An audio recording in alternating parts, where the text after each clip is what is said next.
విత్తన శుద్ధి అంటే మనము సాగు చేసే ఏ పంటలోనైనా ఎక్కువ రైతు నానుడు ఏంటంటే విత్తు కొద్దే పంట.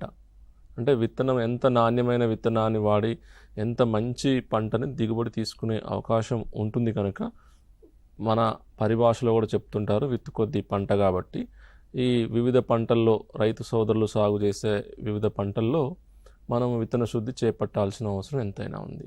మరి ప్రయోజనం ఉంటుందా అంటే విత్తన శుద్ధి వల్ల ప్రయోజనం ఏ విధంగా ఉంటుంది అనే అంశాన్ని చూసుకున్నట్లయితే ముఖ్యంగా ఈ విత్తన శుద్ధి చేయటం వల్ల కొన్ని రకాల సమస్యలను రైతు స్థాయిలో ముందే అధిగమించే అవకాశం ఉంది.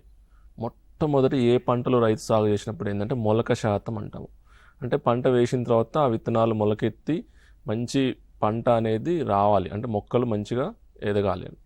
అలాంటి కోసము జెర్మినేషన్ అని ఇంగ్లీష్ పరిభాషలో మనం జెర్మినేషన్ అని చెప్పుకుంటాం. కాబట్టి విత్తనం యొక్క నాణ్యత బాగున్నప్పటికీ కొన్ని సందర్భాల్లో విత్తన శుద్ధి చేయకపోవటం వల్ల కూడా మనకి జెర్మినేషన్ అనేది ఎఫెక్ట్ అవుతుంది. కనుక విత్తన శుద్ధి చేయటం వల్ల జరిగే ప్రయోజనాల్లో మొట్టమొదటిది మంచి దిగుబడి సాధించటము.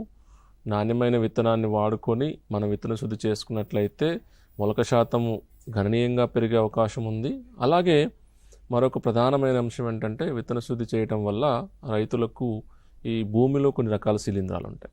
అంటే మొక్కలు అంటే పంట ఎదగటానికి ఈ భూమిలో ఉండే శిలీంధ్రాలు ఎప్పుడు పంటకి నష్టాన్ని కలుగజేస్తుంటాయి, మొక్కలు చనిపోయే అవకాశం ఉంది. కనుక ఈ యొక్క శిలీంధ్రాలు కానీ ఈ పురుగులు కానీ సమస్యాత్మకంగా ఉంటాయి రైతు సోదరులకు వారి యొక్క పంటల్లో. కాబట్టి ఈ విత్తన శుద్ధి చేయటం వల్ల మనకి ఈ శిలీంధ్రాలను పురుగులను సమర్థవంతంగా నివారించుకోవచ్చు.